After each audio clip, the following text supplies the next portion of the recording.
नमस्कार दोस्तों, बहुत बहुत स्वागत है आपका इस चैनल में। दोस्तों, राहुल गांधी सत्ता के लिए भारत के खिलाफ एक खतरनाक खेल खेल रहे हैं। लंदन में बैठकर राहुल गांधी ने भारत के खिलाफ जो जहर उगला है, और ये काम अक्सर चीन और पाकिस्तान यूनाइटेड नेशन में करते हैं। 2014 में जब नरेंद्र मोदी को भाजपा ने प्रधानमंत्री का उम्मीदवार बनाया था, तब कांग्रेस और उनके चाटुकारों को रत्ती भर भी अंदेशा नहीं था कि गांधी परिवार के अलावा देश किसी और को, खासकर कि नरेंद्र मोदी को सत्ता सौंप देगा। यही कारण था कि कांग्रेसी नेताओं से लेकर तथाकथित बुद्धिजीवियों ने खूब मजाक उड़ाया। किसी ने चाय वाला, किसी ने नीचा, तो किसी ने देश छोड़ने तक की धमकी दे डाली थी। लेकिन देश की जनता ने इन सब अहंकारों को तोड़कर 3 दशक के बाद भारत में प्रचंड बहुमत की सरकार बना डाली। आज 7 साल बाद भी इनको यकीन नहीं होता कि जनता ने कांग्रेस और वामपंथ की गुलामियों की बेड़ियों को तोड़ दिया है। कुछ लोगों को तो ये बात समझ में आ गई है, लेकिन गांधी परिवार और उनके गुलामों को अभी यकीन नहीं हो रहा कि मोदी पहले से ज्यादा जबरदस्त जीत कैसे हासिल कर सकते हैं। इसीलिए उन्होंने देश और देश की जनता को गाली देना शुरू कर दिया है। यही जनता 70 सालों तक इनको सत्ता सौंपती रही, तब वो समझदार थी। अब सांप्रदायिकता, उन्मादी और न जाने क्या क्या बन गई है। ये लोग इतने हताश हो चुके हैं कि मोदी को हटाने के लिए देश तोड़ने, देश में आग लगाने तक की साजिशें कर रहे हैं। सीए और किसान आंदोलन इस बात का सबूत है कि किस तरह मोदी विरोध में अंधे होकर इन लोगों ने पिछले 3 से 4 सालों में कैसी कैसी साजिशें रची हैं। हर पार्टी और हर नेता को यह अधिकार है कि विदेशों में जाकर सरकार की नीतियों की आलोचना या तारीफ कर सकता है, लेकिन दूसरे देश में जाकर अपने ही देश की छवि खराब करना ये सिर्फ भारत के नेता ही कर सकते हैं। क्या कभी आपने देखा है कि किसी और देश के नेता को दूसरे देश में जाकर अपने देश के खिलाफ बोलते हुए?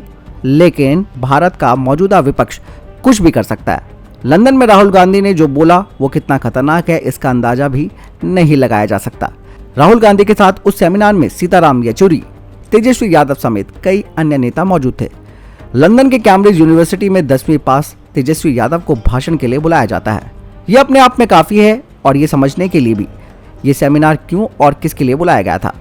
राहुल गांधी ने सेमिनार में बोलते हुए कहा कि भारत में वहां सरकार ने केरोसिन तेल छिड़क दिया है, बस एक चिंगारी की जरूरत है और काम हो जाएगा। ये राहुल गांधी की सोच है, जहां केरोसिन कब का बंद हो चुका है, और केरोसिन का उदाहरण दे रहे हैं। आपको बता दें कि इस सेमिनार का आयोजन उसी थिंक टैंक ग्रुप ने किया था जिसने 2019 से पहले लंदन में ईवीएम हैक करने का तमाशा किया था। तब पूरी दुनिया को यह संदेश देने की कोशिश की गई थी कि भारत में चुनाव निष्पक्ष नहीं होते हैं। अब भारत के प्रधानमंत्री बनने के लिए बेताब राहुल गांधी ने भारत को पाकिस्तान और श्रीलंका से भी बदतर बता दिया।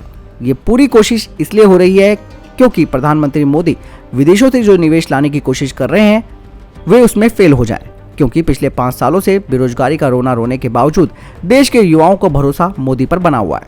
अगर बाहर से निवेश आएगा तो लोगों को रोजगार मिलेगा, फिर ये रो भी नहीं पाएंगे।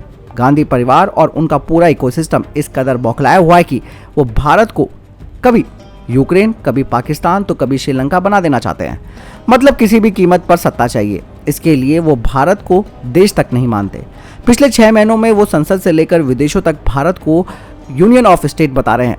सोचिए, भारत अगर देश नहीं तो पाकिस्तान का बंटवारा क्यों हुआ? आज सरदार पटेल और जवाहरलाल नेहरू की आत्मा कितनी दुखी होगी। इससे पहले चीन के साथ तनाव के वक्त चुपके से चीन के राजदूत से मिलना, नेपाल के साथ सीमा विवाद पर नेपाल को भारत के खिलाफ उकसाने का मामला, हर बार कांग्रेस पार्टी भारत सरकार और देश के खिलाफ खड़ी नजर आई। चीन को जमीन उनके नाना ने दान कर दी, और आज जब चीन उस क्षेत्र में कोई निर्माण करता है तो दोषी वर्तमान की मोदी सरकार हो जाती है। सोचिए, प्रधानमंत्री बनने का सपना देखने वाला नेता किस तरह खुलेआम झूठ बोल रहा है और अपने ही देश के खिलाफ साजिशें रच रहा है। वो लंदन में बैठकर दुनिया को ये बता रहा है कि आरएसएस ने देश पर कब्जा कर लिया है। इतनी बेशर्मी से एक प्रधानमंत्री का उम्मीदवार झूठ बोलते हुए भारत के मतदाताओं का अपमान कैसे कर सकता है? इससे पहले वो संसद में खड़े होकर भारत के राज्यों को केंद्र सरकार के खिलाफ उकसा चुके हैं। उनकी मां सोनिया गांधी सीए के समय मंच पर खड़े होकर मुस्लिम समुदाय को आर पार की लड़ाई के लिए उकसाती हैं। वैश्विक महामारी में जब पूरी दुनिया में लॉकडाउन था, राहुल गांधी और उनका इकोसिस्टम मजदूरों को उकसाकर सड़क पर उनको भेज दिया था। वो चाहते थे कि किसी भी तरह से कोरोना में भारत टूट जाए और मोदी को सत्ता से हटा दिया जाए। सत्ता के लिए गांधी परिवार किस हद तक जा सकता है, इसकी कल्पना करेंगे तो आप अंदर तक सिहर जाएंगे।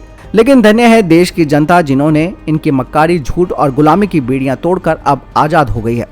इसीलिए इनका षड्यंत्र फेल हो रहा है। ये लोग चाहते हैं कि देश में आग लग जाए, फिर उनको सत्ता मिल जाए। इसीलिए हर मौके पर इनका इकोसिस्टम हिंसा और हिंसा करने वालों के साथ खड़ा रहता है। अब फैसला देश के लोगों को करना है कि देश में आग लगाने वालों को देश की सत्ता सौंपी जानी चाहिए या फिर देश के लिए मेहनत करने वालों के लिए। आपको क्या लगता है कमेंट सेक्शन में लिखकर जरूर बताएं। मिलता है नई वीडियो के साथ, नमस्कार।